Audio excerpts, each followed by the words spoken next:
Viene un tren muy lento, asomándose por la curva. ¿Se imaginan esa sensación inminente de que algo inmenso está a punto de arrollarlos?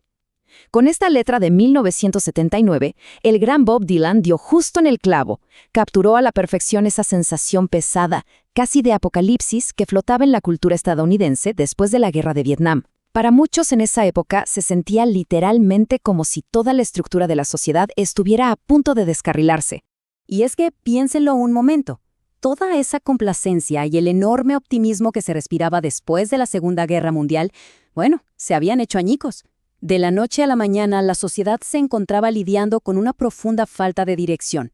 Los días de certezas absolutas quedaron atrás. En su lugar quedó un panorama lleno de incertidumbre y, francamente, una crisis de identidad nacional tremenda que pedía a gritos algunas respuestas. Así que, bienvenidos a este análisis. Hoy vamos a explorar algo fascinante.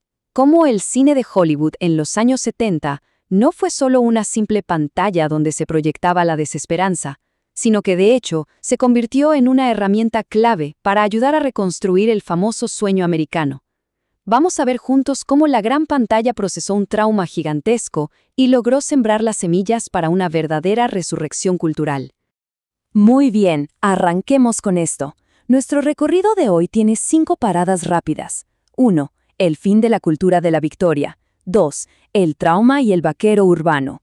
3. El sueño americano corrupto. 4. El máximo desvalido. Y cerraremos con el punto 5, la restauración del mito estadounidense. Empecemos directamente con la primera sección, el fin de la cultura de la victoria. Ahora, para entender todo este colapso, tenemos que hablar de lo que significa la cultura de la victoria. Imagínense una historia que se ha contado durante siglos. Era esta narrativa inquebrantable de que Estados Unidos siempre, inevitablemente, iba a triunfar.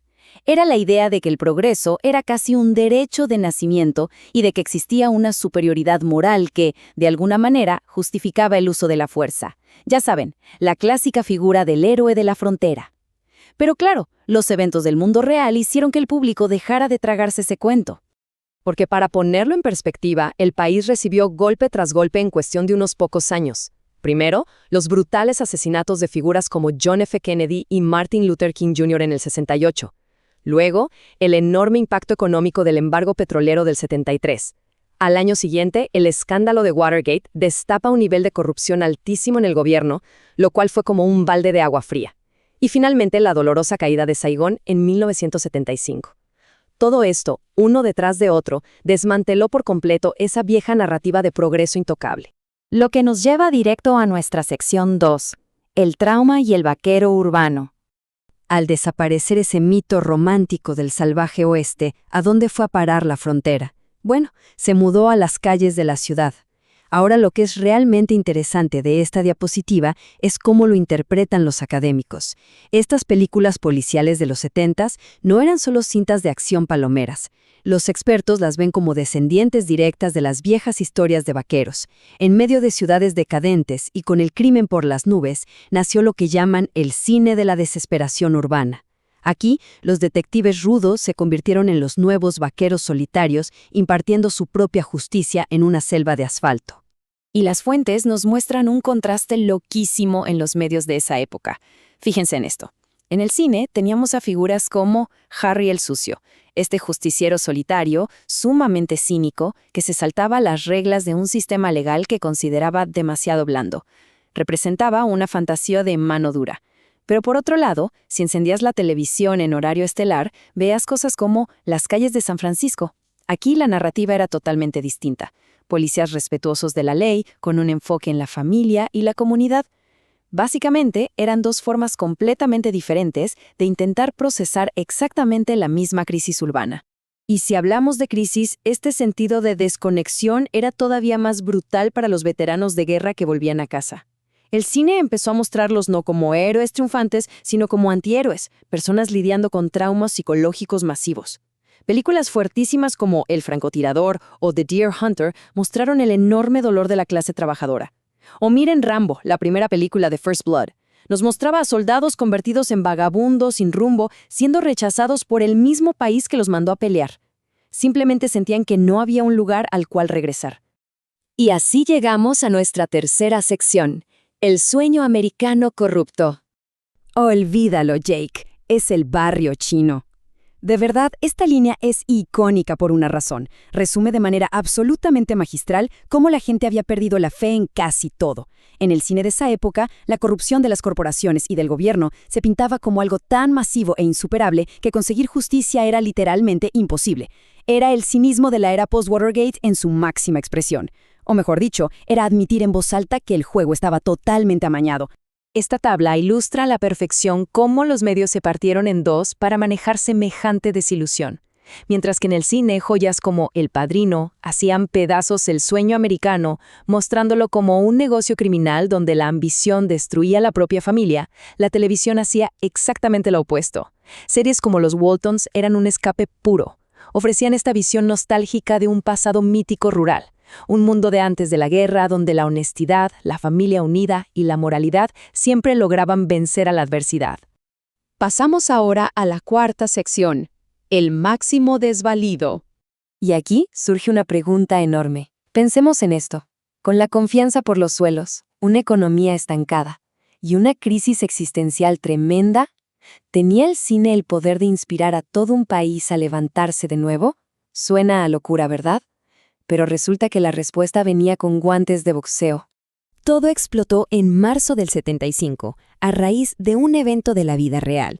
Imagínense a un boxeador del que nadie esperaba nada, un total desconocido, logrando derribar, aunque fuera por un segundo, al indiscutible campeón Mohamed Ali. Esa imagen fue la chispa. Inspiró un guión de 90 páginas que se escribió como un rayo en solo 3 días. La historia no trataba sobre ganar medallas, sino sobre la simple dignidad humana, sobre aguantar los golpes de la vida y seguir de pie. Era francamente la metáfora exacta que Estados Unidos necesitaba escuchar. Y ojo, que la historia detrás de cámaras es igual de increíble. Sylvester Stallone, el tipo que escribió esto, vivía casi en la miseria, al igual que su personaje. Pasó por empleos como limpiador en un zoológico, acomodador e incluso actuó en películas para adultos solo para poder comer. Hasta lo rechazaron para hacer extras sin diálogos en El Padrino. Sin embargo, el nivel de convicción del tipo era de otro planeta. Estando en la quiebra total, le ofrecieron fortunas por el guión de Rocky, pero él dijo que no lo vendía a menos que él mismo fuera el protagonista. Apostó su vida entera a esa historia. Finalmente llegamos al cierre, nuestra quinta sección, la restauración del mito estadounidense. Entonces, el punto crucial es entender que Rocky no era para nada una simple película de deportes. Era la personificación pura del mito del ascenso social, hecho a la medida para una clase trabajadora que estaba desmoralizada. Rocky irradiaba humildad, tenía esa ética de trabajo incansable, pero sobre todo estaba anclado en valores como el amor y la comunidad. Le demostró a la audiencia que el esfuerzo individual y el espíritu comunitario podían ir de la mano. Fue, en pocas palabras, un abrazo emocional gigante para millones de personas que querían volver a creer en sí mismas. ¿Y cómo analizan los documentos? Este cambio cultural se reflejó en un giro político gigantesco. Pasamos de la era del presidente Jimmy Carter en los 70s, quien hablaba con mucha crudeza sobre una crisis de confianza y un agotamiento moral evidente, al enorme optimismo de los 80s. La llegada de Ronald Reagan introdujo esta idea del amanecer en Estados Unidos. Utilizando, por cierto, muchas tácticas y actitudes propias del cine del oeste, la política marcó el regreso agresivo y seguro de esa vieja cultura de la victoria al escenario nacional.